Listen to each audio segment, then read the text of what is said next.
Père, nous te disons un grand merci. Tu es le Dieu de gloire, c'est lui qui nous garde dans sa fidélité.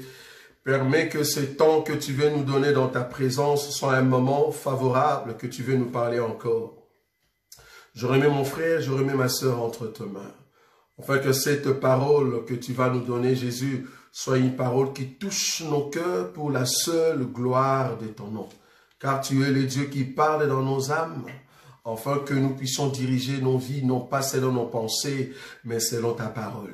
Permets que toute parole qui sortira en ces lieux soit une parole qui rafraîchit nos cœurs, qui nous amène encore dans ta présence et que cela nous amène encore dans la perfection parce que tu veux perfectionner, Seigneur, notre vie pour que nous soyons irrépréhensibles devant ta grâce, devant ta personne, parce que tu es le Dieu de gloire. Bénis tout un chacun de nous en ton nom Jésus-Christ que nous avons ainsi prié. Amen.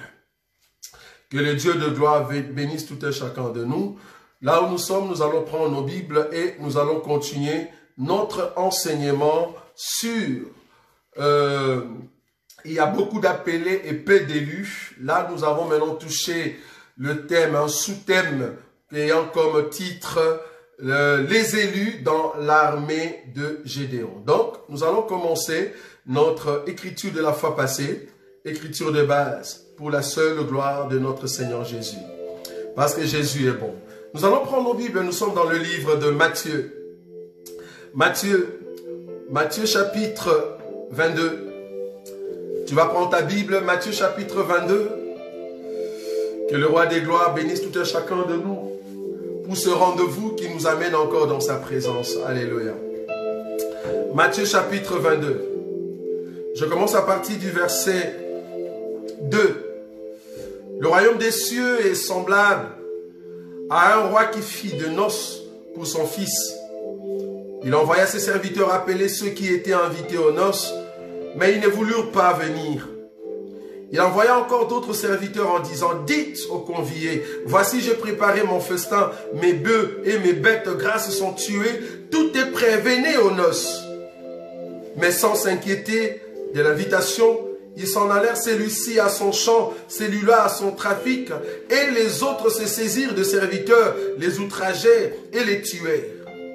Le roi fut irrité, il envoya ses troupes, fit périr ses meurtriers et brûla leur ville. Alors il dit à ses serviteurs, les noces sont prêtes, mais les conviés n'en étaient pas dignes. Allez donc dans les carrefours et appelez aux noces tous ceux que vous trouverez. Ses serviteurs allèrent dans les chemins, rassemblèrent tous ceux qu'ils trouvèrent, méchants et bons, et la salle de noces fut pleine de convives. Le roi entra pour voir ceux qui étaient à table, et il aperçut là un homme qui n'avait pas revêtu un habit de noces. Il lui dit, mon ami, comment es-tu entré ici sans avoir un habit de noces? Cet homme eut la bouche fermée. Alors le roi dit au serviteur, liez-lui les pieds et les mains, et jetez-le dans les ténèbres du dehors, où il y aura de pleurs et de grincements des dents. Car il y a beaucoup d'appelés, mais peu d'élus. Il y a beaucoup d'appelés, mais peu d'élus. C'est ça notre lecture de base pour cet enseignement de beaucoup d'appelés et peu d'élus. Mais la fois passée, les dimanches passés, nous avions touché cette écriture parce que nous avons expliqué que le premier convié à ce festin, c'était Israël. Mais Israël a trouvé des excuses pour ne pas venir au festin. Pourquoi? Parce que Israël était déjà rassasié.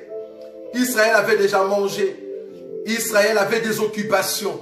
Cela n'a pas permis que Israël vienne au festin. C'est quel festin? La préparation du festin, c'est le temps de la grâce. Israël n'a pas pu entrer dans ce temps de la grâce. Au temps de la préparation, au temps où on est en train d'inviter Israël. Mais cependant, Israël n'est pas venu. Alors Dieu a jeté un regard sur un peuple qui était dans un carrefour. Un peuple qui était rejeté. Un peuple qu'on ne considérait pas. C'est là-bas que Dieu va inviter toi et moi. Pour que nous puissions faire partie de ces grands festins, de cette fête. La fête de noces. Alors la parole nous est parvenue par son fils, le seul serviteur. Parce que nous avons dit la fois passée, selon le livre de Luc, que tous les serviteurs étaient réunis à un seul serviteur. Et c'est là-bas que ce serviteur nous a appelés, nous a envoyé son message, sa parole, son invitation, pour que nous puissions venir au festin. Et lors de la préparation, alors que nous sommes en train de venir un après l'autre, c'est le temps de la préparation, c'est le temps de la grâce. Là où le Seigneur nous appelle pour entrer dans la salle de fête. Donc Israël ne sera pas invité parce qu'Israël a trouvé des excuses. C'est là-bas que nous sommes partis maintenant pour toucher cette écriture de Juge, pour voir maintenant l'élection dans l'armée de Gédéon. Aujourd'hui, nous allons toucher la deuxième partie. La première partie, nous avons vu qu'il y avait 22 000 personnes. Parce que l'armée de Gédéon, quand Gédéon est parti pour chercher, trouver ceux qui étaient dignes pour le combat, il a trouvé un groupe de gens qui étaient au nombre de 32 000. Il les a amenés auprès du Seigneur. Mais Dieu a dit non, non, non, les nombres sont trop nombreux. Enfin, les personnes sont trop nombreux. En tout cas, donne cet ordre dans les camps. Dis à tous ceux qui sont craintifs, à tous ceux qui ont peur, à tous ceux qui peuvent trouver des excuses, ceux qui sont craintifs, dis-leur de rentrer à la maison. C'est comme ça que Gédéon va annoncer à toute son armée qui ont peur, qui sont craintifs, qui sont ceux qui ne sauront pas aller à la guerre. Rentrer à la maison. La Bible dit qu'il y a eu 22 000 qui sont rentrés. Le dimanche passé, nous avons présenté ces 22 000 comme étant Israël qui a trouvé des excuses aux yeux de Dieu. Pourquoi? Parce qu'Israël avait peur. Israël, c'est un craintif qui ne veut pas affronter la persécution, la souffrance en Christ et Jésus. Ils ont rejeté la parole du serviteur parce qu'ils étaient craintifs. Dans les 22, le groupe de 22 représente Israël qui ne peut pas marcher au temps de la grâce. Maintenant, au temps de la grâce, il nous reste 10 000. J'avais dit le chiffre 10. C'est au fait le chiffre de l'église. C'est au fait les temps où le Seigneur est en train de parler à l'église. Mais ces 10 000 étaient aussi nombreux. Et c'est là-bas que le Seigneur va dire à Gédéon, le nombre sont encore nombreux, amène-le près de cours d'eau. Amène-le dans l'eau, vers l'eau. Et c'est là-bas que je te montrerai qui va aller avec toi et qui va rester. Nous allons lire encore ces passages. Et c'est là-bas que nous allons commencer cette deuxième partie dans l'armée de Gédéon. C'est très important. Je prends l'écriture, je suis dans le livre de Juges. Juges chapitre 7. Je commence à partir du premier verset. Jerubbaal, qui est Gédéon, et tout le peuple qui était avec lui, se levèrent de bon matin et campèrent près de la source de Harod. Le camp des Madians était au nord de Gédéon, vers la colline de Morée, dans la vallée. L'Éternel dit à Gédéon, le peuple que tu as avec toi est trop nombreux pour que je livre Madian entre ses mains. Il pourrait en tirer gloire contre moi et dire c'est ma main qui m'a délivré. Nous avons dit que cette écriture explique que Dieu ne peut pas partager sa gloire. À chaque fois, Dieu cherche comment il peut faire éclater sa gloire. Le verset 3. Publie donc ceci aux oreilles du peuple, que celui qui est craintif et qui a peur s'en retourne et s'éloigne de la montagne des Galades. 22 000 hommes parmi le peuple s'en retournèrent et il en resta 10 000. Nous avons dit que c'est Israël. Le verset 4. L'Éternel dit à Gédéon, le peuple est encore trop nombreux. Fais-le descendre vers l'eau. Et là, je t'en ferai le tirage. C'est lui dont je te dirai que celui-ci aille avec toi, ira avec toi. Et celui dont je te dirai que celui-ci n'aille pas avec toi, n'ira pas avec toi. Nous avons pris cette écriture la fois passée pour montrer que seul Dieu connaît ceux qui respectent sa parole. Et c'est là-bas que nous commençons aujourd'hui. Cette écriture du verset 4 nous montre que seul Dieu qui connaissait ceux qui vont aller à la guerre avec Gédéon. Alors que le peuple descendait vers l'eau, Gédéon lui-même ne savait pas. Même les voisins, les amis qui étaient avec d'autres soldats, ils ne savaient pas qui va aller à la guerre réellement. Parce que c'était un test. Maintenant, qui va au fait respecter le dessein de Dieu? Ça vous voyez? Nous avons dit la fois passée que quand le peuple est parti vers l'eau, ils ont commencé à boire. La position que Dieu attendait de ce peuple ne dépendait pas de l'humain, ne dépendait pas de la personne elle-même, mais cela dépendait du destin de Dieu. C'est la destinée qui décidait à ce moment-là.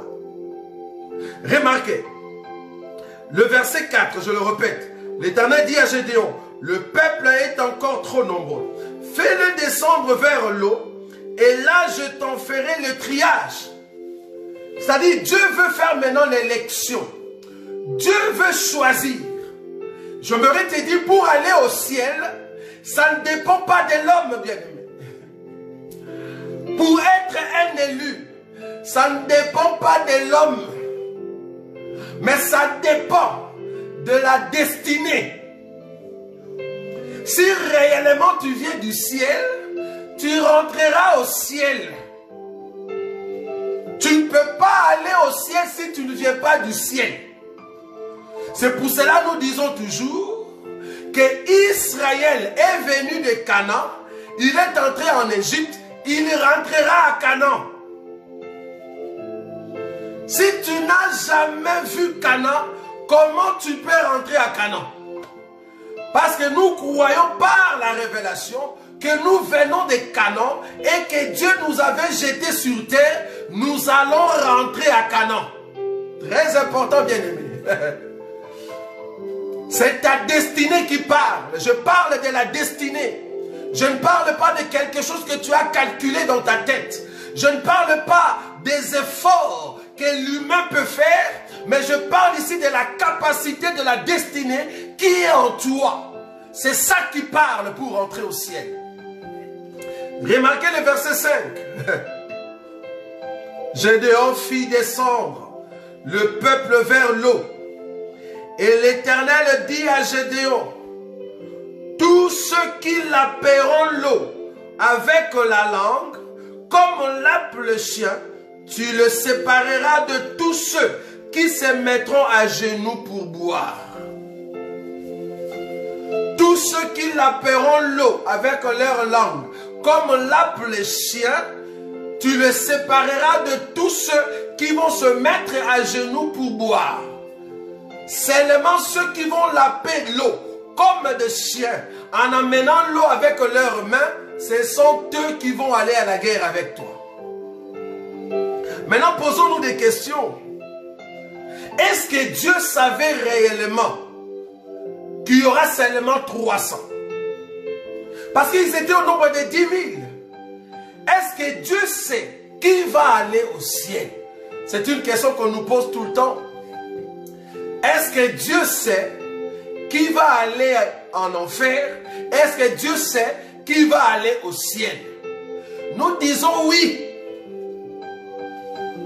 Est-ce que Dieu est injuste? Non, loin de là. Dieu connaît ceux qui vont aller au ciel et ceux qui vont rater l'enlèvement et ceux qui vont aller en enfer. Donc il y a d'autres qui vont aller au ciel. Il y a d'autres qui vont entrer dans le royaume, mais ils ne vont pas aller en enlèvement. Et il y a d'autres qui vont aller en enfer. Dieu le sait. Il y a une personne qui nous a dit, mais bien aimé, là, est-ce que vous n'êtes pas en train de prêcher que Dieu est injuste? Pourquoi il va créer les hommes et après les jeter encore en enfer? Quand Dieu a créé les hommes, tout homme devant Dieu n'est pas un homme. Devant Dieu, toute personne que tu vois, ce ne sont pas tous des hommes. Quand Dieu va créer l'homme à son image, il doit mettre son image à l'intérieur pour que tu sois appelé homme. Mais quand en toi, il y a cette partie de l'animal, tu es un homme animal, Dieu te voit comme un chien, en tout cas un animal qu'on peut jeter et déchirer. Parce que les hommes animaux ne vont pas entrer au ciel. Seulement les hommes spirituels. Ok. Si tu es un homme spirituel, tu es l'homme créé à l'image de Dieu.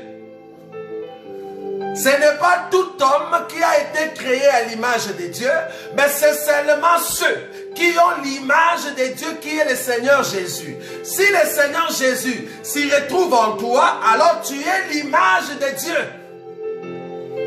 Mais si tu n'as pas le Fils, si tu n'as pas Jésus, tu n'es pas l'image de Dieu. Tu es un animal, un homme animal. Quand Dieu te regarde, tu es un animal. Tu es comme ces bœufs, soit ces buffles que le lion est en train de déchirer dans la forêt. Tu es un animal. Ne pense pas parce que tu vas à l'école, tu es intelligent, tu peux travailler et que Dieu te considère. Pour que Dieu puisse te considérer, il doit d'abord voir en toi son Fils. Parce que Dieu ne considère que son Fils. Ouh là là. Dieu, il n'écoute pas la prière des hommes. Dieu ne regarde pas n'importe qui. Dieu ne parle pas avec n'importe qui. C'est un homme qui ne parle que avec son Fils. Alors si tu as le Fils, alors tu peux parler avec Dieu. Tu ne peux pas parler avec Dieu si tu n'as pas l'enseignement. Si tu n'as pas Jésus, si tu n'as pas le Fils en toi, le Seigneur te regarde comme un animal, bien-aimé. Un animal. Tu n'as pas de valeur devant Dieu. Est-ce que Dieu sait qui vont aller au ciel et qui ne vont pas aller? De la même manière qu'il a créé les animaux, qu'un lion peut déchirer, un léopard peut manger, c'est de la même manière qu'il a créé aussi les hommes. Mais ce qui fait des différences entre un homme et un animal, c'est l'esprit du véritable homme. C'est-à-dire le Fils. Quand le Fils entre dans ton cœur, entre dans ta vie, tu deviens maintenant un homme que Dieu peut surveiller afin de te protéger. Là, tu es un enfant de Dieu. Donc, un élu de Dieu, un appelé de Dieu, c'est quelqu'un que Dieu a mis sa parole à l'intérieur. Très important. Parce que le Fils jette un regard sur toi. C'est là-bas que tu es un homme, tu n'es plus un animal. Très important. Je vais donner une écriture. Remarquez, Romains chapitre 9. Romains chapitre 9. Je prends cette écriture. Romains chapitre 9. Nous voulons voir si Dieu réellement connaît ceux qui vont aller au ciel et ceux qui vont aller à la perdition. Remarquez, Romains chapitre 9. Je commence à partir du verset, le verset 9. Voici en effet la parole de la promesse. Je reviendrai à cette même époque et Sarah aura un fils. Cette écriture, c'est quand Dieu était venu dans la maison d'Abraham.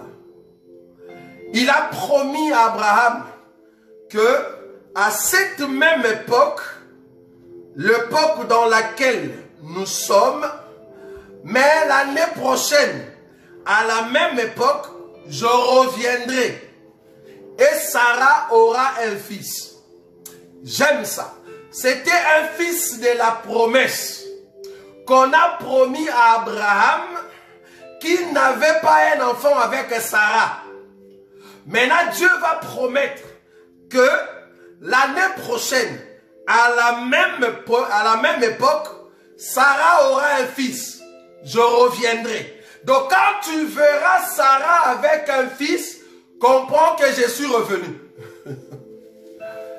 Parce qu'en réalité, dans la Bible, quand tu vas chercher, tu ne verras pas que l'année prochaine qui a suivi ou bien l'époque qui avait suivi l'époque dans laquelle Dieu était venu, tu ne verras pas une écriture où Dieu est revenu comme ça, quand il parlait avec Abraham. Or, nous comprenons dans cet évangile que quand Dieu parle, c'est la sémence qui est lancée. Or, la sémence de Dieu, c'est Dieu lui-même. La sémence de Dieu, c'est le Fils. Quand l'Éternel a parlé que l'époque prochaine je reviendrai, c'est-à-dire le Fils que tu auras, c'est un Fils de la promesse. Quand tu verras ce Fils-là, cela veut dire que je suis revenu. En d'autres termes, Isaac était la manifestation de la parole que Dieu a prononcée sur Sarah. Est-ce que vous avez vu ça? Donc quand Dieu a parlé à Sarah, c'était une sémence qui va toucher et Abraham et Sarah, de sorte que l'année prochaine, à la même époque, ils auront un enfant. De la même manière que l'ange a parlé avec Marie, et Marie a conçu. Marie est partie dans la maison d'Élisabeth. Élisabeth a dit, le fruit de tes entrailles est béni. Comment est-ce qu'Élisabeth a vu que dans le ventre de Marie, il y avait une sémence? C'est parce que l'ange a amené la salutation qui vient du ciel, et cette salutation commençait déjà à trouver forme dans le ventre de Marie par la parole de l'ange.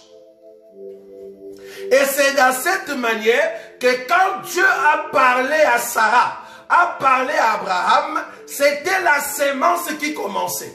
À la même époque, je reviendrai. Donc Isaac, c'est le retour de l'Éternel. Et j'aime ça.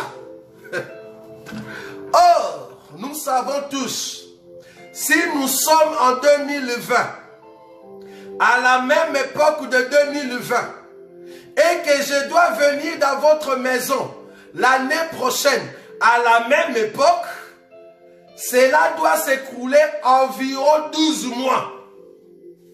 Ça doit faire une année. Donc, si à la même époque que Dieu a parlé à Saraï, et que l'année prochaine, à la même époque, Saraï va avoir un enfant, donc la grossesse de Saraï, c'était de 12 mois. J'aime ça. Le seul enfant qui est resté dans le ventre pendant 12 mois s'appelle Isaac. Je parle de 12 mois parce qu'en lui, on doit trouver les 12 patriarches, les 12 apôtres. Parce que c'est lui qui représente les chiffres 12. Et quand je parle de chiffre 12 ici, je suis en train de voir les seigneurs qui représentent les prophètes et qui représentent les 12 apôtres. Le seul fils qui avait 12 mois dans les ventres de Sarah, c'est Isaac. Or, le véritable Isaac, c'est notre Seigneur Jésus, c'est lui la postérité d'Abraham. Remarquez, je vais prendre encore une autre écriture, Galates chapitre 3, parce que le Isaac en question, que l'Éternel a mis dans le ventre de Saraï, c'est notre Seigneur Jésus. C'est lui qui est le fils de la promesse. C'est lui qui est le fils de la postérité d'Abraham. Galates chapitre 3. Remarquez. Galates 3, je prends le verset 16. Galates 3, le verset 16. La Bible dit ceci. Or, les promesses ont été faites à Abraham et à sa descendance. Il n'est pas dit aux descendances, comme s'il s'agissait de plusieurs, mais il s'agit d'une seule, et à ta descendance ou postérité, c'est-à-dire Christ. La postérité d'Abraham, véritable, c'est Christ. Donc, quand Dieu a dit à Saraï, je reviendrai l'année prochaine, et Sarah aura un fils, le fils en question, c'est la postérité d'Abraham, le Christ. Le Christ. Donc quand on voyait Isaac, on comprend que c'est le retour de l'Éternel à la même époque. À la même époque de l'Éternel, c'est quand nous voyons Isaac. Isaac c'est la représentation de l'Éternel dans la maison de Sarah. J'aime ça. La Bible est tellement super, bien aimée. Continuons. Maintenant, la Bible dit ceci. Je continue. J'étais dans le livre de Romains. Romains chapitre 9. La question qu'on a posée ici, est-ce que Dieu connaît ceux qui vont aller au ciel et ceux qui vont aller en enfer? Nous avons dit oui. Pourquoi? Romains chapitre 9. Je viens de lire le verset 9. Voici en effet la parole de la promesse. Je reviendrai à cette même époque et Sarah aura un fils. Et de plus, il en fit ainsi de Rebecca, qui conçut seulement d'Isaac notre père. Car les enfants n'étaient pas encore nés et ils n'avaient fait ni bien ni mal, afin que le dessein d'élection de Dieu subsiste, sans dépendre des œuvres et par la seule volonté de celui qui appelle. Car il fit dire à Rebecca, l'aîné sera assujetti au plus jeune, selon qu'il est écrit, j'ai aimé Jacob et j'ai haï Ésaü. Je saute, je prends le verset 16. Ainsi donc, cela ne dépend ni de celui qui veut, ni de celui qui court, mais de Dieu qui fait miséricorde. J'ai pris cette écriture pour te montrer que Dieu savait très bien que dans le ventre de Rebecca, il a aimé Jacob. Il a haï Ésaü. Il n'a pas aimé Ésaü, il a aimé Jacob. Mais j'aimerais te dire, l'écriture l'a très bien dit, que les enfants étaient encore dans le ventre, ils n'étaient pas encore nés. Ils n'ont pas fait encore de mal. Ils n'ont pas connu le péché. En tout cas, le péché par l'acte. Donc ce n'est ni par les œuvres, mais c'était par l'élection. Parce que les enfants n'étaient pas encore sortis, mais Dieu a fait son choix. Il a dit, j'ai aimé Jacob, j'ai haï Ésaü. Donc pour aller au ciel, ça ne dépend ni de celui qui court, ni de celui qui prie beaucoup, ni de celui qui jeûne, mais ça dépend de la miséricorde de Dieu. Parce que Dieu connaît ceux qui vont aller au ciel. Oh les élus, tu es élu parce que Dieu t'avait élu avant la fondation du monde. Tu es élu parce que tu es le choix de Dieu. Tu n'es pas le choix des hommes. Tu es élu, ce n'est pas par tes efforts. Ce ne sont pas par ta manière de forcer les choses, mais tu es élu parce que Dieu a mis en toi sa destinée. Et les hommes verront maintenant cette destinée. J'arrive. J'arrive.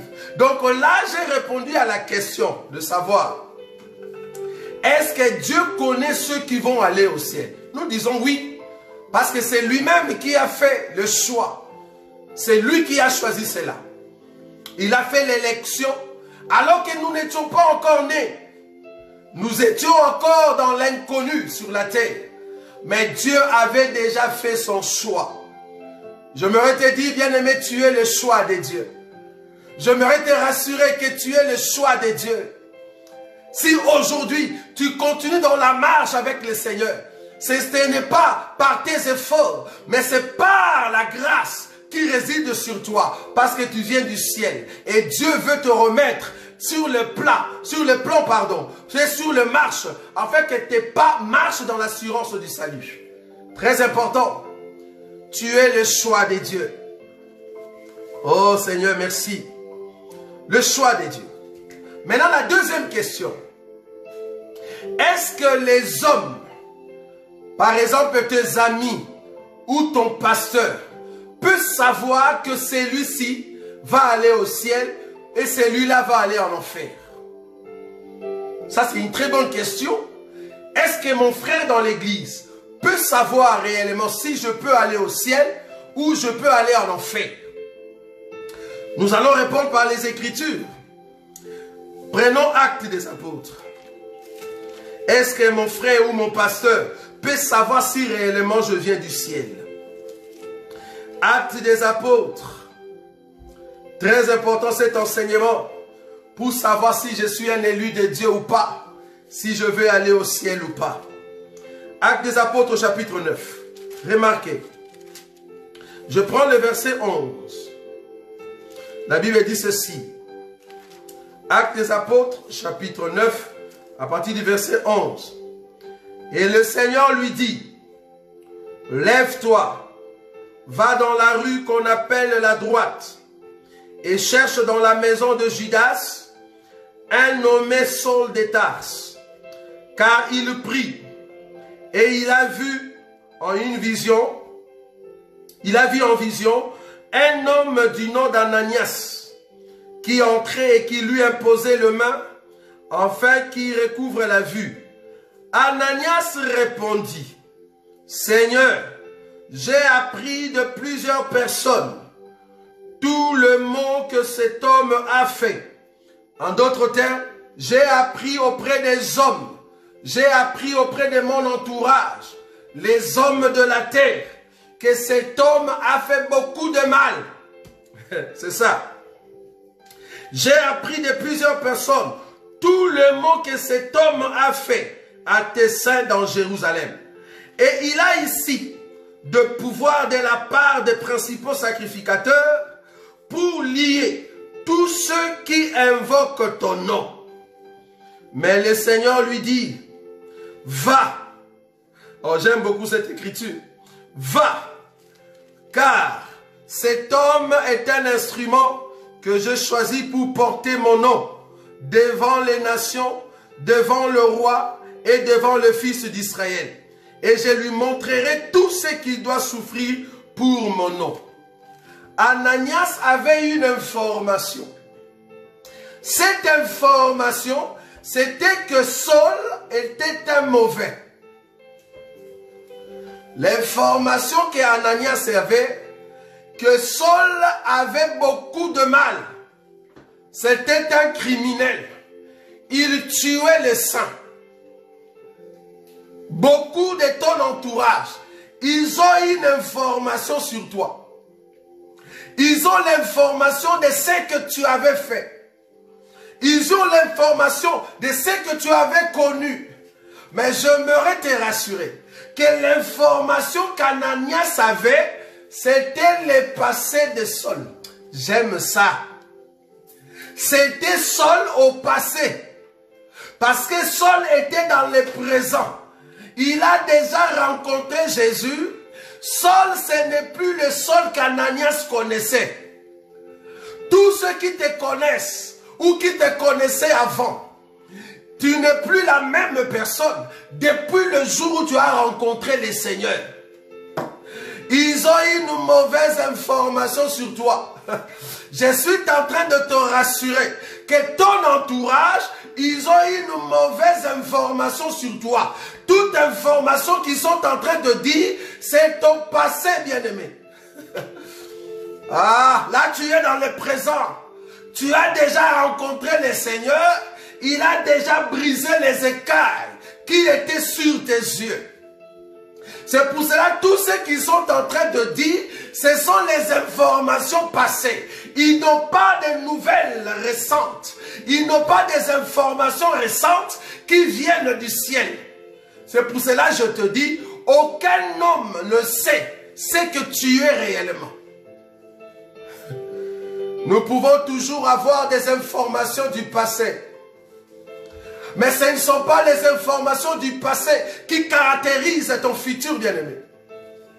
Tu ne dépends pas des échecs du passé, mais tu dépends les efforts que Dieu est en train de faire avec toi dans le présent pour que ton futur soit rassuré. Je répète, tu ne dépends pas des échecs du passé, des échecs que tu avais fait avant, mais tu dépends des efforts que Dieu est en train de faire avec toi dans le présent pour que ton futur soit rassuré. J'aime ça, bien-aimé. Oh, je ne suis pas le produit de mes échecs. Je ne suis pas le produit de mon passé.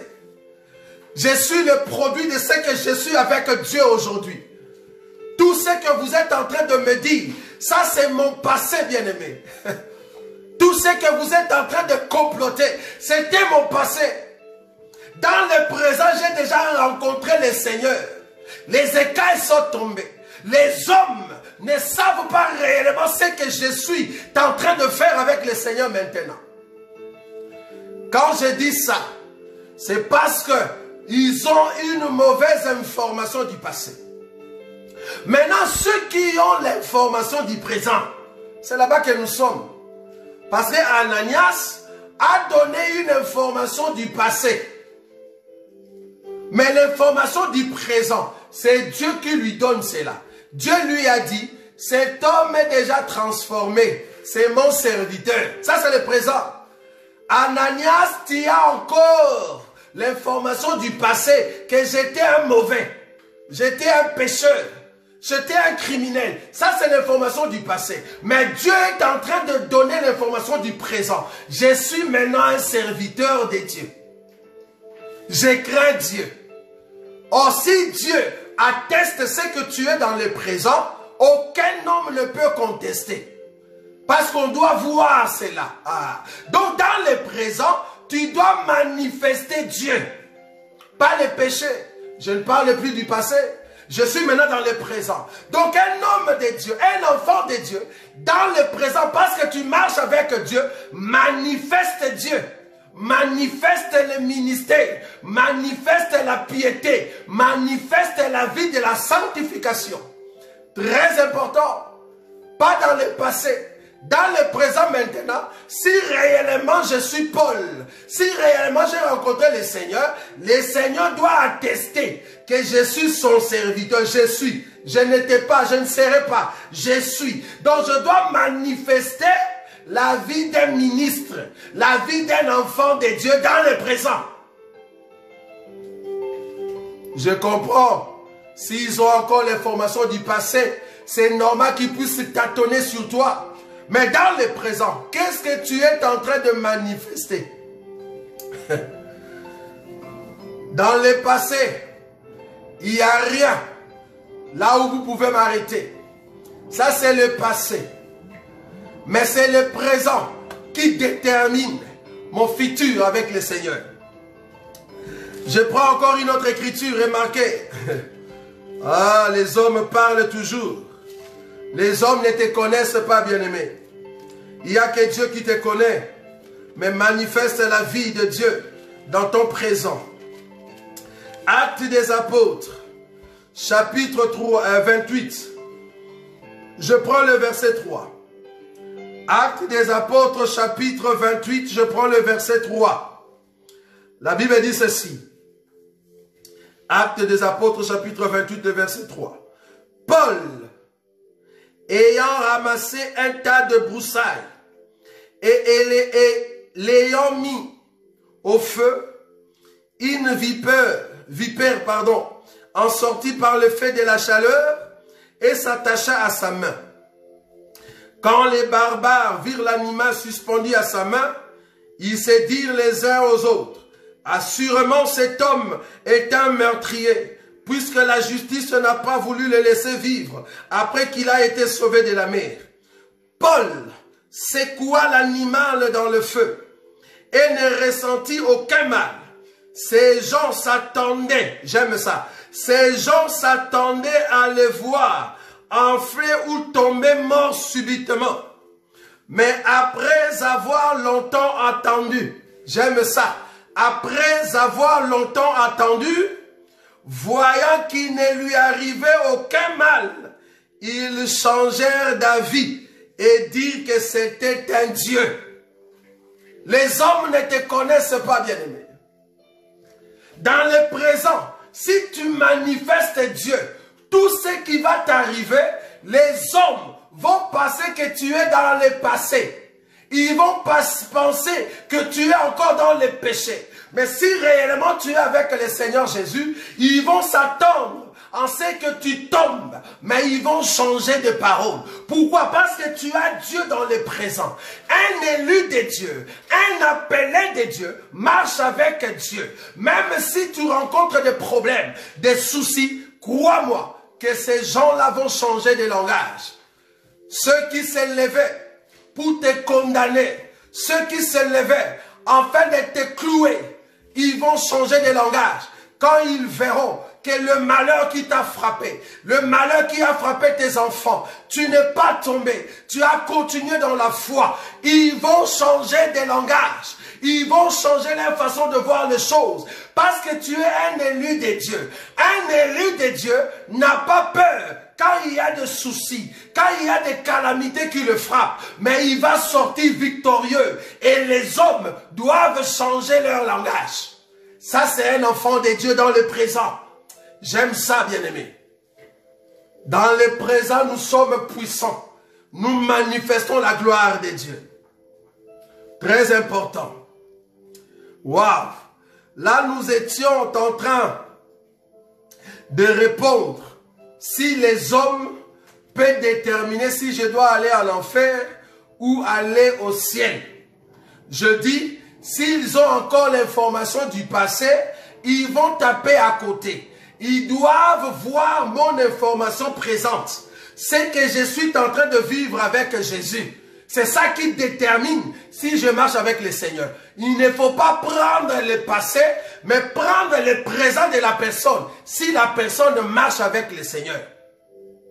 Très important. Alors, je vais rajouter une question. L'écriture de là où nous étions dans le livre de Juges.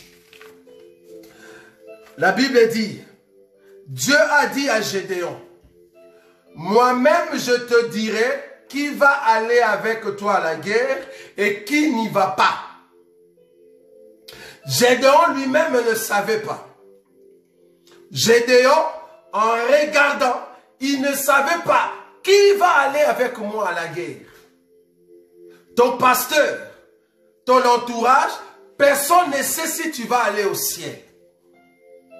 Quand tu es en train de marcher, personne ne le sait.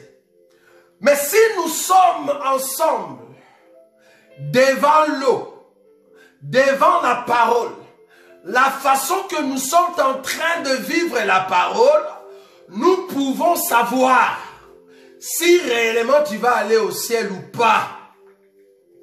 Parce que Gédéon, quand Dieu lui a dit que amène le peuple vers l'eau, Gédéon parmi les 10 000, il ne pouvait pas savoir qui va aller avec moi à la guerre.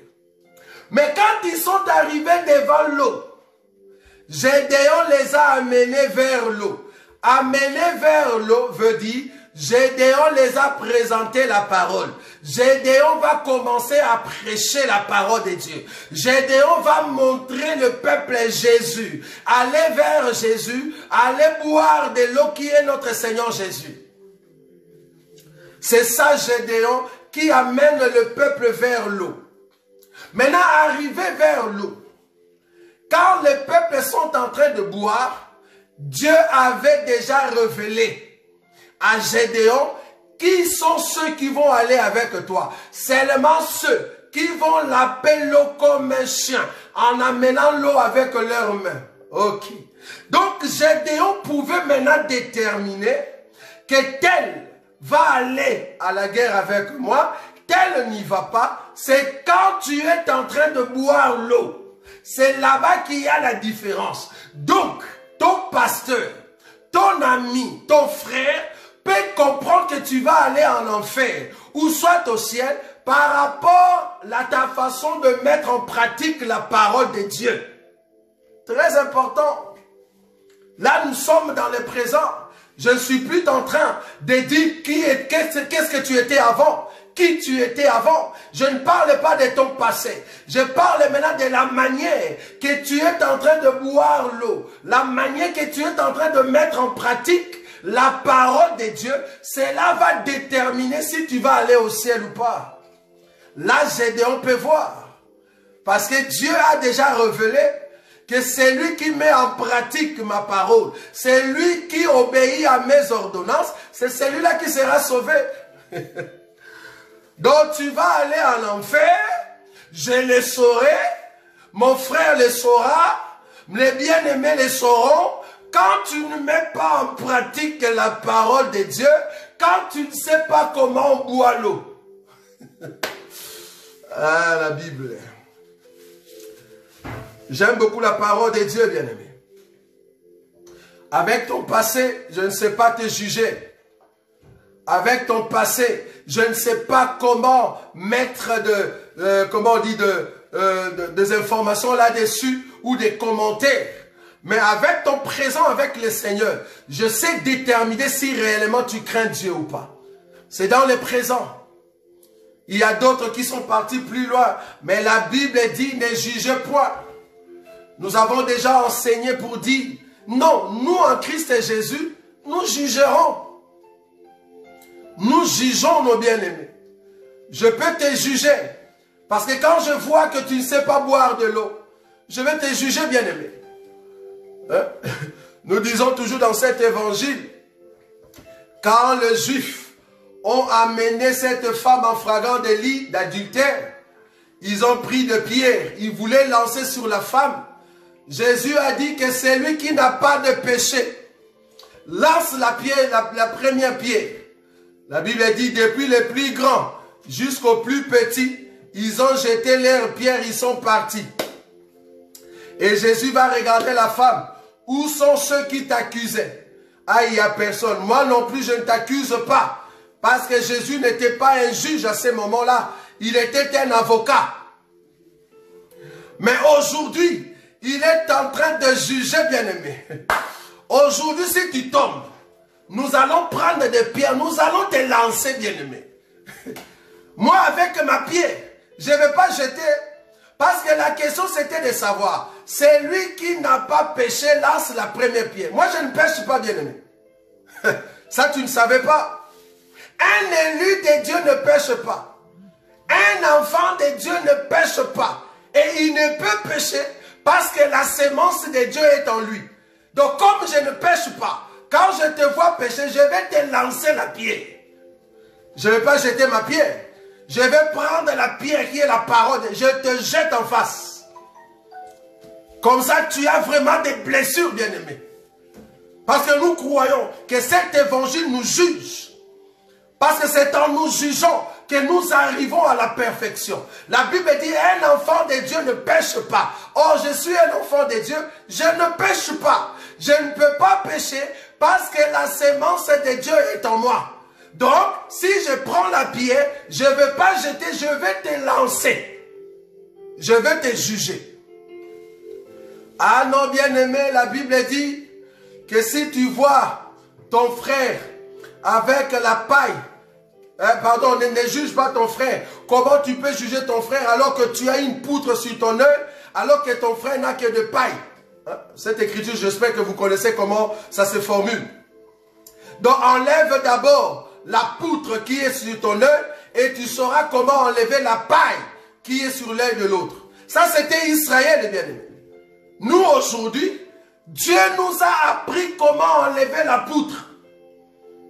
Parce que la Bible dit, enlève d'abord ce qui dérange ton œil. Enlève d'abord la poutre qui est sur ton œil. Alors tu sauras comment enlever la paille qui est dans l'œil de ton prochain. Or Dieu, par l'enseignement, nous a déjà montré comment enlever la poutre. Quand ma poutre est enlevée, quand mon péché est tombé, quand ce qui m'affaiblissait, quand ce qui ne me permettait pas de bien voir est tombé, je sais maintenant comment enlever ta paille. C'est là-bas que je viens te juger. Je viens enlever ta paille par l'enseignement. Donc je sais enlever la poutre par la parole de Dieu. Alors je saurai comment enlever ta paille, bien-aimé. Vous n'avez pas bien lu l'écriture. Alléluia. Nous jugeons par l'enseignement. Parce que l'homme spirituel juge de tout, bien-aimé. Nous jugeons. Très important. Alors, la question que nous avons ici, est-ce que Gédéon peut confirmer que tel peut aller au ciel, tel ne peut pas? Nous disons qu'il peut confirmer, c'est quand tu es en train de mettre en pratique la parole de Dieu. Or, la parole de Dieu chez Gédéon, c'était quoi? C'était que ceux qui vont boire de l'eau en amenant par leurs mains et laper comme des chiens, ce sont ceux-là qui vont entrer avec toi, qui vont aller avec toi à la guerre.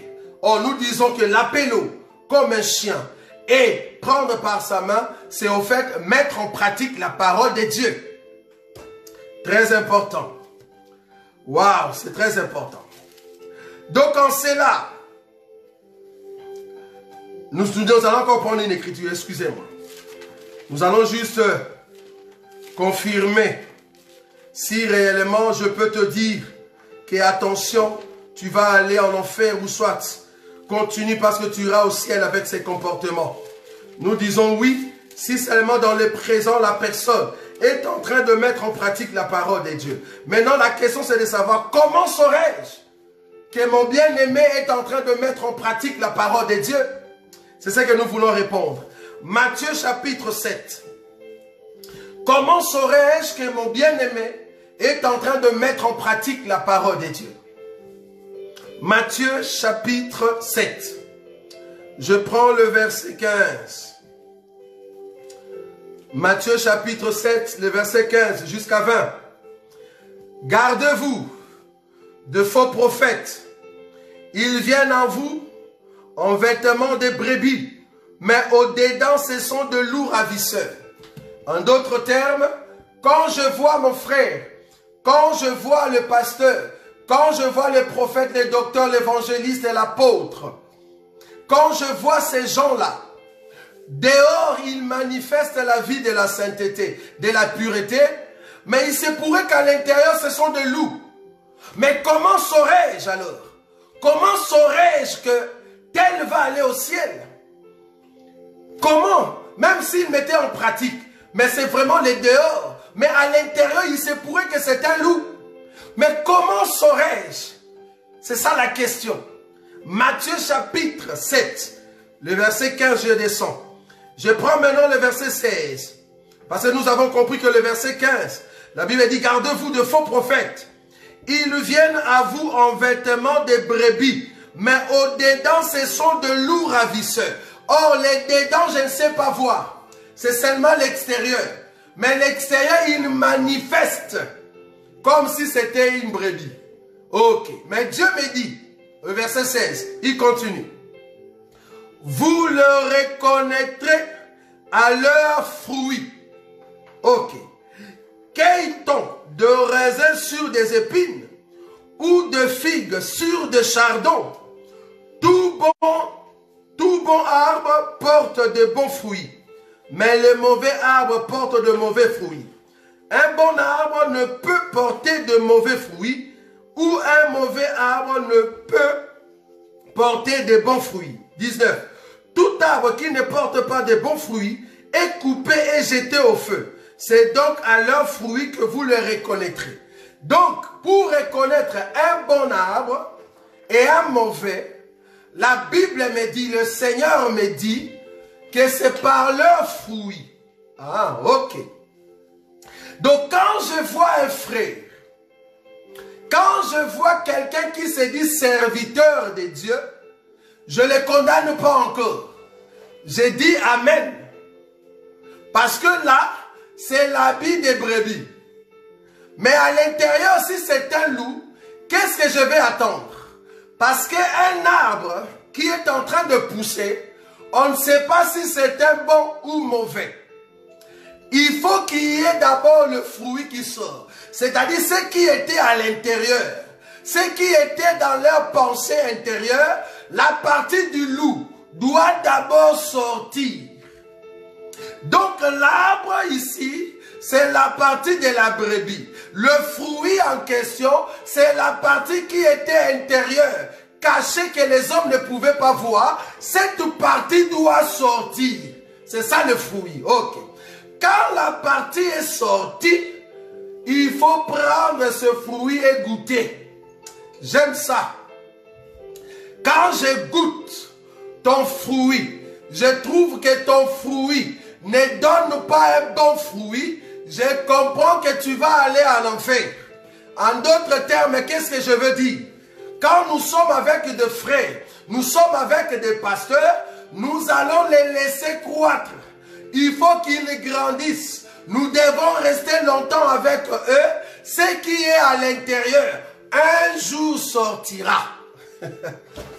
Ah, même quand tu vois le frère aujourd'hui, Faut pas dire directement que le frère va aller au ciel ou soit le frère va aller en enfer. Il faut rester avec ce frère, attendre jusqu'à ce que le fruit, ce qui est à l'intérieur, sorte. C'est ça la partie du loup ravisseur, la partie de l'animal qui détruit, la partie d'un frère qui divise, la partie d'un meurtrier, la partie d'un impudique, un adultère. Quand cette partie sort et qu'on mange le fruit, on trouve que ce n'est pas un bon fruit, on comprend que cet arbre, c'est un mauvais fruit ou un mauvais arbre. Là, nous pouvons dire, bien-aimé, avec de telles pratiques, qui était caché à l'intérieur, qui était caché depuis longtemps, tu ne peux pas voir le Seigneur. Parce que ton fruit n'est pas bon. Mais comprenez que parmi ces gens-là, il y a d'autres. Le fruit est sorti, on mange le fruit, mais on comprend que le fruit n'est pas encore arrivé à la maturité. Mais c'est un bon fruit. Mais le problème, que le fruit n'est pas encore arrivé à la maturité pour qu'on le mange. Ça, c'est la vierge folle. C'est la vierge folle. C'est un bon fruit, mais c'est un fruit qui n'est pas à la maturité. Si tu le mangeais aujourd'hui, ce n'est pas bon dans la bouche. Mais si tu le laissais encore un peu de temps, tu vas voir que le fruit va devenir mature. Ça, c'est la vierge folle qui, lors de l'enlèvement, n'aura pas un bon fruit. Mais avec la persécution, la grande tribulation, le fruit va devenir mûr et ça sera un bon fruit. C'est comme ça que la vierge folle va entrer dans le royaume. Je ne parle pas de la vierge folle, qui est un bon fruit, mais qui n'est pas arrivé à la maturité. Mais je parle de ceux qui sont mauvais, qui nous ont montré que c'était un arbre bon, mais quand le fruit est sorti et qu'on a mangé leur fruit, c'était des ravisseurs, de loups qui divisent, c'était des méchants, des cupides, des impudiques et des adultères, des meurtriers, des escrocs, qui sont au milieu des enfants de Dieu. Je ne parle pas de la vierge folle, mais ici, je suis en train de dire que si tu marches comme un escroc, un impudique, un adultère, tu ne mets pas en pratique la parole de Dieu, tu ne verras pas le Seigneur. Pourquoi? Parce que ton présent représente ce que tu es à l'intérieur. Nous pouvons te dire, bien-aimé, avec ça, tu iras en enfer. Oui. Là, nous pouvons te juger, bien-aimé. Nous pouvons te juger. Très important. Oh, toi qui es un appelé, toi qui es un enfant de Dieu, j'aimerais te dire, seul Dieu te connaît. Les hommes ne te connaissent pas. Ta destinée est entre les mains du Seigneur. Efforce-toi aujourd'hui, avec la grâce que Dieu te donne, afin de surmonter les épreuves pour que tu parviennes au salut. J'aimerais te dire, ta valeur d'aujourd'hui, ou soit la valeur du futur, ne dépend pas des échecs du passé. Tu n'es pas le fruit des échecs de ton passé. Tu n'es pas le fruit des échecs de tes parents.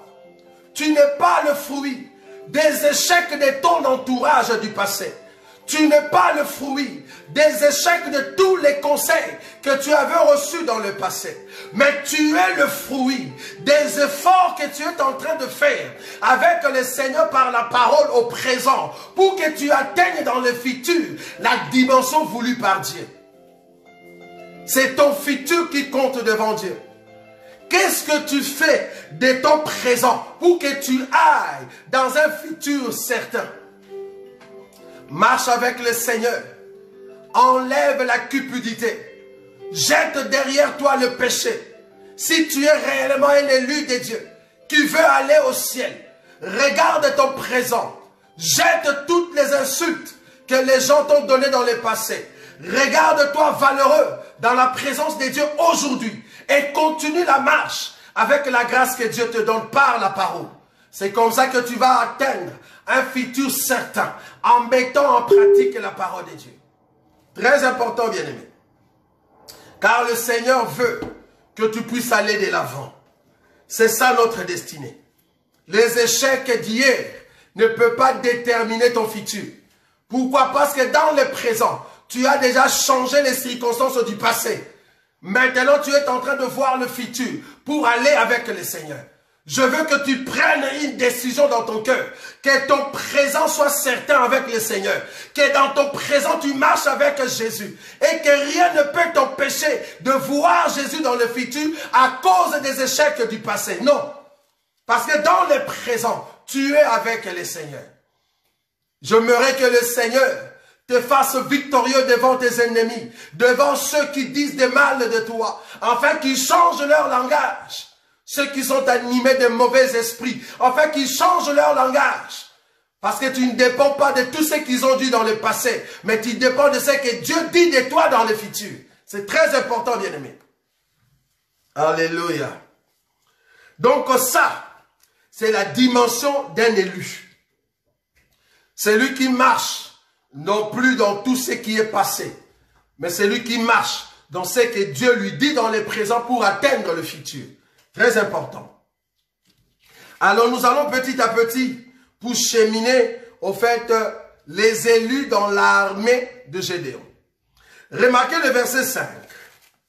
Juge chapitre 7. Le verset 5. C'est là-bas que nous allons cheminer et terminer cette partie de l'armée. Les élus dans l'armée de Gédéon. Juge chapitre 7, je prends le verset 5. La Bible dit ceci. Gédéon fit descendre le peuple vers l'eau, et l'Éternel dit à Gédéon, tous ceux qui laperont l'eau avec la langue, comme on lappe le chien, tu le sépareras de tous ceux qui se mettront à genoux pour boire. Ceux qui lapèrent l'eau, en la portant à la bouche avec leurs mains, furent au nombre de 300 hommes. Et tout le reste du peuple s'est mis à genoux pour boire. Verset 7. Et l'Éternel dit à Gédéon, c'est par les 300 hommes qui ont la paix. C'est par les 300 hommes qui ont la paix. Que je vous sauverai et que je livrerai Madian entre tes mains. Que tout le reste du peuple s'en aille chacun chez soi. Donc cette écriture, pour terminer l'élection, Dieu va dire à Gédéon, commence maintenant à observer. Regarde le peuple, comment ils sont en train de boire l'eau. Ceux qui vont prendre l'eau avec leurs mains. Remarquez le mouvement d'un élu, le mouvement d'une personne qui comprend ce qu'elle est en train de faire. Ceux qui vont prendre l'eau avec leurs mains, ayant l'eau entre leurs mains, ils sont debout. Ce n'est pas qu'ils étaient à genoux, non. Ce peuple était debout, les 300. Ils sont debout, ils sont venus devant l'eau, ils vont prendre l'eau avec leurs mains, c'est-à-dire ils vont prendre une quantité, ils amènent leur bouche, ils ouvrent leur bouche, ils vont mettre leur langue sur la quantité d'eau qui était entre leurs mains. La langue va déterminer si l'eau est buvable ou pas. C'est alors qu'ils peuvent boire l'eau. J'aime ça, bien-aimé. Je répète ces mouvements. C'est seulement les 300 qui ont lappé l'eau comme le chien. En amenant l'eau par la main, ce sont eux qui vont aller avec toi à la guerre. Maintenant, remarquez le mouvement. Quand le peuple sont venus devant l'eau, les 300, ils ont pris l'eau avec leurs mains. Ils n'étaient pas à genoux, ils étaient debout. La position d'être debout, c'est la position de la vigilance, bien-aimé. C'est être vigilant. C'est aussi la position de l'adoration, bien-aimé. C'est aussi la position de la louange. C'est la position d'une personne qui est prête. Parce que rappelez-vous, en Égypte, fallait être debout, ceinture sur le rein, bâton à la main, chaussures aux pieds. Fallait être debout. C'est-à-dire, nous sommes prêts pour partir. Donc, ces gens sont debout. Ils vont prendre l'eau entre leurs mains. Ils amènent l'eau devant leur bouche. Il faut comprendre que quand tu amènes l'eau, tes yeux sont sur la quantité d'eau qui est sur la main, l'eau va toucher la langue. Parce que ces gens doivent laper l'eau avec leur langue comme on lape les chiens. Or, quand ils ont mis la langue sur l'eau, la langue doit détecter, la langue doit définir si réellement l'eau est buvable ou pas. Quand l'eau est buvable, alors on peut boire. Donc, en lapant l'eau, nous avons compris que l'eau était buvable. La quantité que j'ai prise était buvable. Alors, je peux prendre encore une autre quantité. Mais la différence avec les autres, quand ils ont vu l'eau, ils se sont à genoux, ils ont mis leur tête sur l'eau, ils ont commencé à boire. Donc, il n'y avait pas cette vigilance. Il n'y avait pas cette prudence. Ils se sont mis à genoux et ils ont commencé à boire. C'est être pressé dans les choses de Dieu. C'est être pressé dans la présence de Dieu. Tu es pressé, tu prends tout sans intelligence, sans pensée, sans prudence. Ils ont bu à la hâte. Quand tu bois à la hâte, alors que tu as soif, tu ne vas pas boire beaucoup. Par rapport à quelqu'un qui est en train de prendre quantité par quantité, cette personne est en train de remplir les réservoirs. Je suis en train d'expliquer la Vierge folle et la Vierge sage. La Vierge sage va prendre l'eau. C'est une personne qui est debout, prudente, une personne qui est vigilante. Quand elle goûte, elle trouve que c'est bon, elle prend une autre quantité. Elle n'est pas pressée avec la parole de Dieu. Elle pose des questions.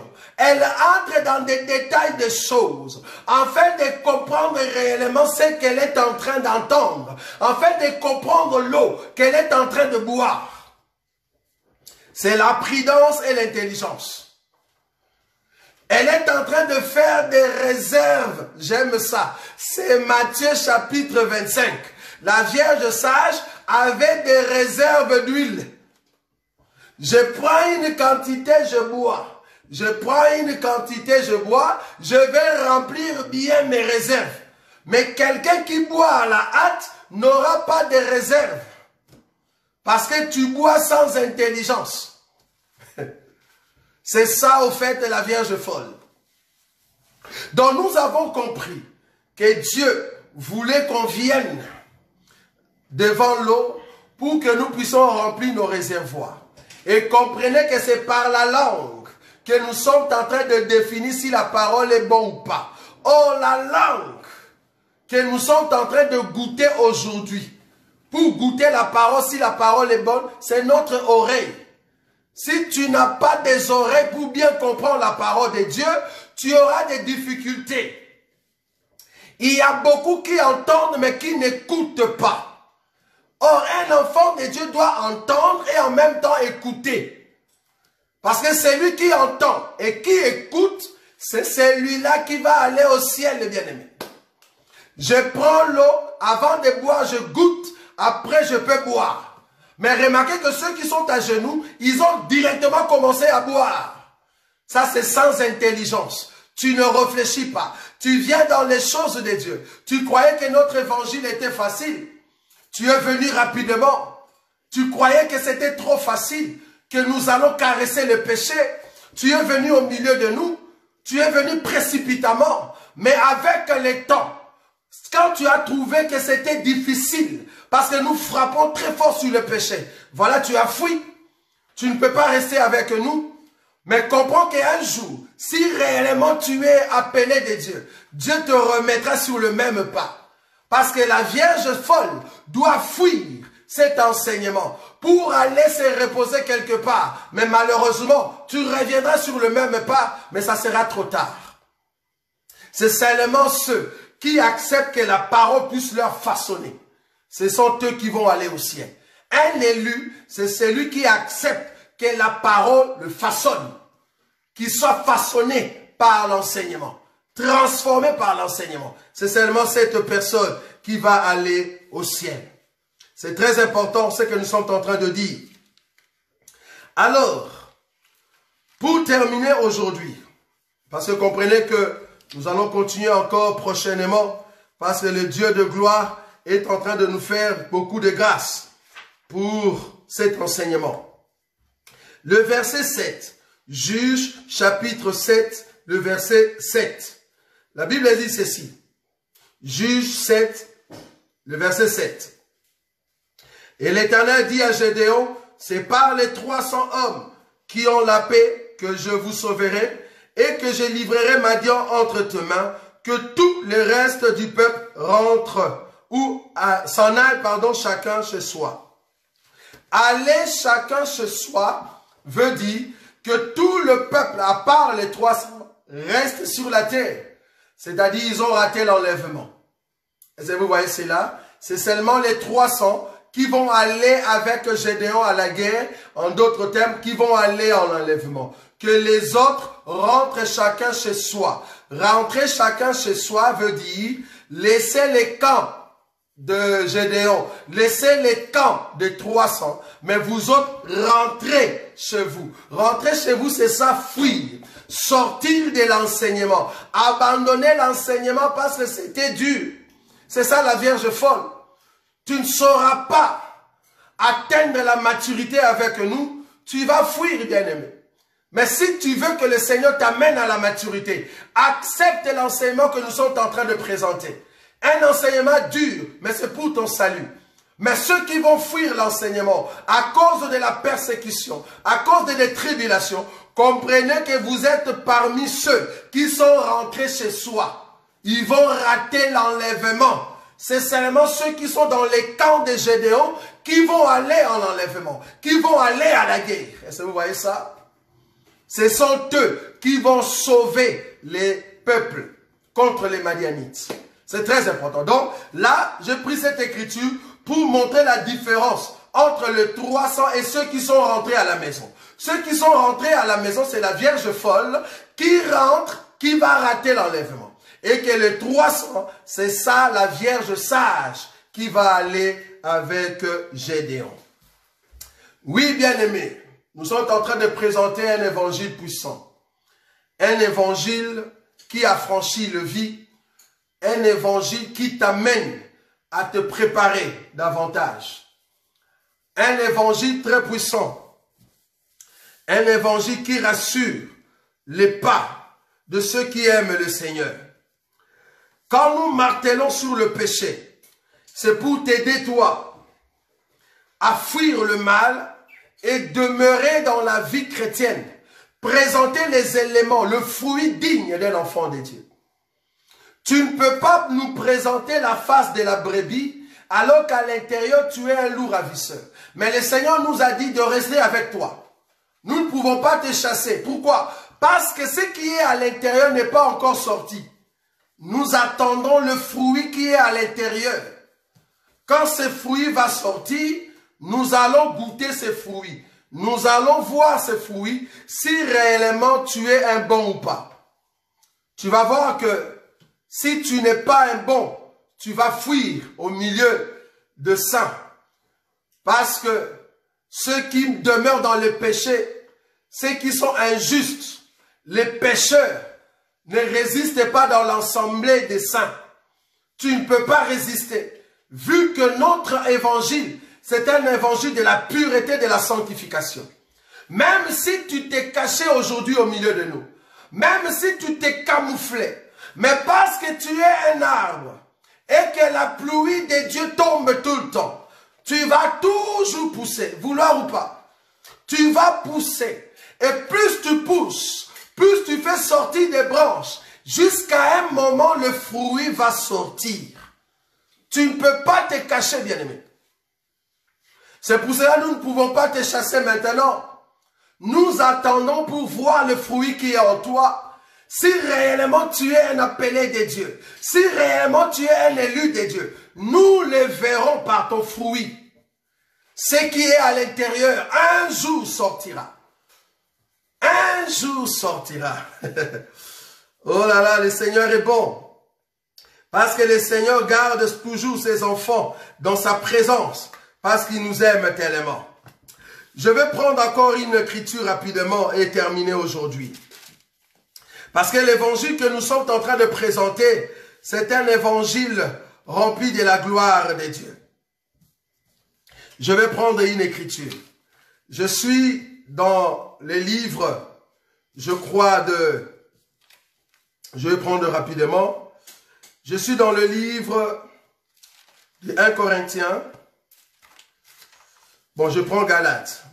Supportez-nous que je prenne Galates. C'est là-bas que nous allons terminer aujourd'hui et attendre ce que le Seigneur va nous donner prochainement. Galates chapitre 1er. Galates chapitre 1er. Alors je prends le verset. Je commence à partir du verset 11. Je vais prendre une écriture ici et on va terminer aujourd'hui. Galates chapitre 1er, le verset 11. Je vous déclare, frère, que l'évangile qui a été annoncé par moi n'est pas de l'homme. Attends. Non, je monte au-dessus. Je prends le verset 6. Galates chapitre 1er, à partir du verset 6. Je m'étonne que vous vous détourniez si promptement de celui qui vous a appelé par la grâce de Christ pour passer à un autre évangile. Non pas qu'il y ait un autre évangile, mais il y a des gens qui vous troublent et qui veulent altérer l'évangile de Christ. Mais si nous-mêmes, si un ange du ciel annonçait un évangile s'écartant de celui que nous vous avons prêché, qu'il soit anathème. Nous l'avons dit précédemment, et je le répète à cette heure, si quelqu'un vous annonce un évangile s'écartant de celui que vous avez reçu, qu'il soit anathème. Je répète le verset 6. Je m'étonne que vous vous détourniez si promptement de celui qui vous a appelé par la grâce de Christ pour passer à un autre évangile. Non pas qu'il y ait un autre évangile, mais il y a des gens qui vous troublent et qui veulent altérer l'évangile de Christ. Qui veulent altérer l'évangile de Christ. Il y a quelqu'un qui m'a posé la question, c'est là-bas que je termine. Il y a quelqu'un qui m'a posé la question de savoir, mais bien-aimé Roger, pourquoi tu parles de l'évangile de Christ? Pourquoi ne pas seulement parler de l'évangile éternel? Parce que l'évangile éternel et l'évangile de Christ, on ne voit pas la différence. Apparemment, vous présentez presque la même chose. Mais il y a encore un autre bien-aimé de l'évangile éternel qui est venu me dire, bien-aimé Roger, toi, tu n'es pas de l'évangile éternel. Tu ne prêches pas notre évangile. Donc, tu n'es pas de notre évangile éternel. Moi, je vais répondre ceci. Dans cet évangile, en tout cas bibliquement parlant, nous avons compris que une chose est attestée vraie par la déposition de 2 ou de 3 témoins. Donc, si vous voulez, au fait, attester quelque chose, pour que la chose soit vraie, venez avec 2 ou 3 témoins. C'est-à-dire, ce que nous sommes en train de dire, si ce n'est pas juste, parce que nous, ce que nous présentons, nous avons 2 ou 3 témoins. Maintenant, ce que vous présentez, quand je dis vous ici, en tout cas ceux qui se disent de l'évangile éternel, ce que vous présentez, si vous avez des témoins, 2 ou 3 témoins, nous disons gloire à Dieu. Nous soutenons. Mais quand votre pensée n'a pas de témoins, Il n'y a qu'un seul témoin. Nous avons quelque part un souci. Premièrement, évangile éternel. En tout cas, dans la Bible, je n'ai qu'un seul témoin. Si vous avez d'autres témoins, aidez-moi. Les termes évangile éternel, je n'ai qu'un seul témoin. En tout cas, c'est dans les livres d'Apocalypse.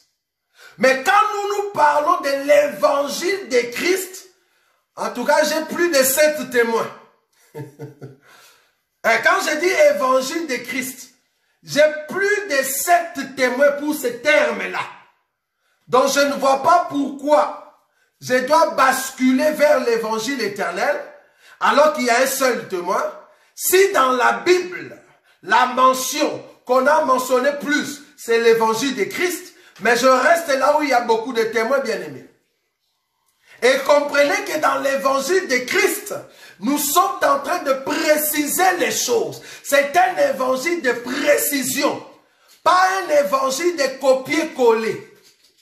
Nous avions copié pendant 10 ans, nous venons pour coller. Nous avions copié les branhamistes, nous venons pour coller. Non, dans notre évangile, l'évangile de Christ, nous écoutons, nous examinons, nous disons Amen. Voilà. Donc je ne peux pas copier-coller. Je copie, j'examine, je vérifie, alors je colle. Je ne peux pas copier les branhamistes, je viens coller sur le corps des gens. Quand les branhamistes disent non au pantalon, je viens coller non au pantalon. Quand les branhamistes disent non bijoux, je viens copier non bijoux. Non, ça c'est pas notre évangile. Quand on dit non bijoux, j'ai écouté, je prends cette parole, j'amène la Bible, j'appelle les témoins. Ce sont les témoins qui vont me dire, voilà, ça c'est bon.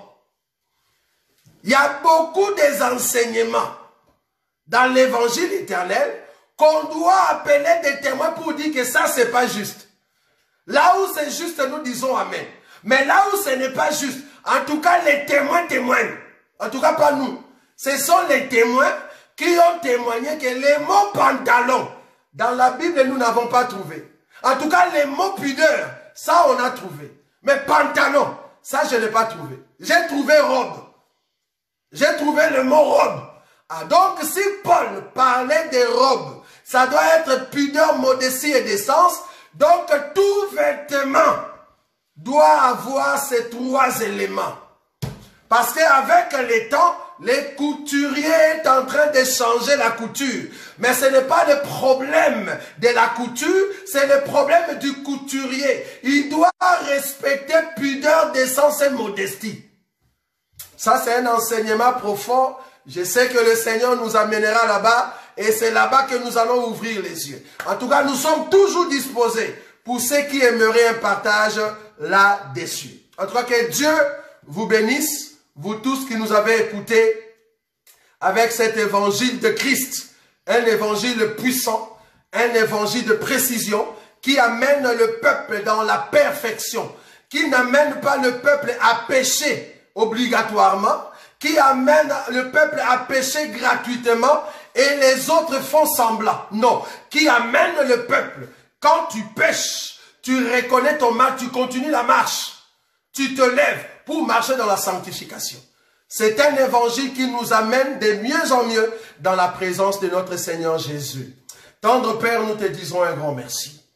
Bénis ton peuple qui se prépare à s'approcher de la porte étroite qui amène vers toi. Nous nous approchons, Seigneur, de toi pour que nos vies que tu as étalées sur la face de la terre soient revêtues de ta grandeur et de ta puissance. Appelle-nous, Seigneur, à ces grands rassemblements des élus, afin que nous puissions monter en enlèvement avec toi et voir la gloire de ton royaume, la puissance de ta grandeur. Bénis mon frère, bénis ma soeur, que cet enseignement soit imprégné dans ses pensées, afin de marcher dans la crainte de ta parole, de marcher dans la crainte de ton enseignement, mettre en pratique ta parole, et c'est comme ça que nous te verrons face à face, parce que tu es notre Dieu. En ton nom, Jésus-Christ, que nous avons ainsi prié. Amen.